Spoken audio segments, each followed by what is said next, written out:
What up? This is Nick with Chronic to Wear. I use a positive mindset to fight against Lyme disease and all adversities in my life.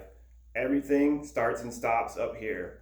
We use our mind to create and construct our spirit and our soul. It can either be built off of negativity and darkness, or it can be built off of positivity and light. I believe the essence of every human being is our spirit and our soul. It's essential to feed positivity and light into your spirit and soul, so you're strong enough to not let the disease completely engulf your life.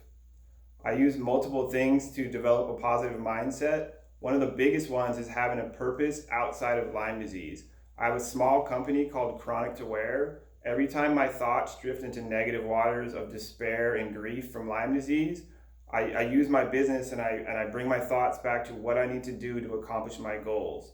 It doesn't have to be a business. It can be smaller things such as hobbies, arts and crafts, but just make sure it's a long-term thing that you can constantly bring your thoughts back to break the negative loop cycle of what you need to accomplish. I also ingest a lot of audiobooks and podcasts. When I first became bedridden, my friends wanted to install a TV and I said no. The only way I can fight is keeping my mind sharp, and it was one of the best things I've ever done in my life. When you're reading books and ingesting new information, you literally break the negative loop cycle.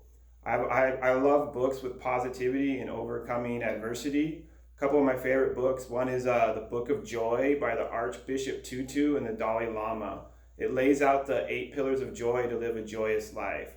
2 of those are perspective and gratitude. Perspective is huge in fighting disease. For me, I get to fight for my life against Lyme disease. I don't have to fight for my life against Lyme disease. It's also, Lyme disease can be seen as a blessing. It's an opportunity to overcome a severe challenge and become the best version of myself.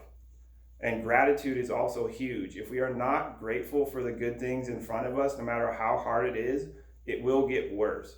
And the reason for this is if we are focusing on the future or the past, we are not present in the current moment, and we do not see the opportunities and blessing in front of us. And we are also so stuck in our head that we make mistakes and compound everything. And then another really good book is Green Lights by Matthew McConaughey. This talks a lot about red lights, if you are patient, will actually turn into very rewarding green lights. This was the case for me with Lyme disease for my emotional and spiritual growth. And I also know a lot of people with Lyme have cognitive issues and they can't read. If this is the case, I would focus on positive affirmations. For me, I am a warrior. I love myself. I will never quit. Just keep saying it over and over again. And I know it's hard. Like for me, when I was bedridden for 2 years, it was almost laughable. But the more you say it, your subconscious takes it in and you really start believing it. So it's really important to do the positive affirmations when things are really hard. And then when you're good, your brain will really believe it. And I also know that it's not always possible to be positive every single day of your life.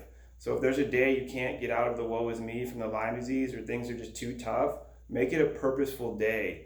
Watch some videos of your health and your family, cry, smash some things, get it out of you, and then hopefully the next day you can move back to positive waters. I want to send my thoughts and prayers out to all my fellow Lyme wearers. I hope you find this hopeful. Thank you so much for your time.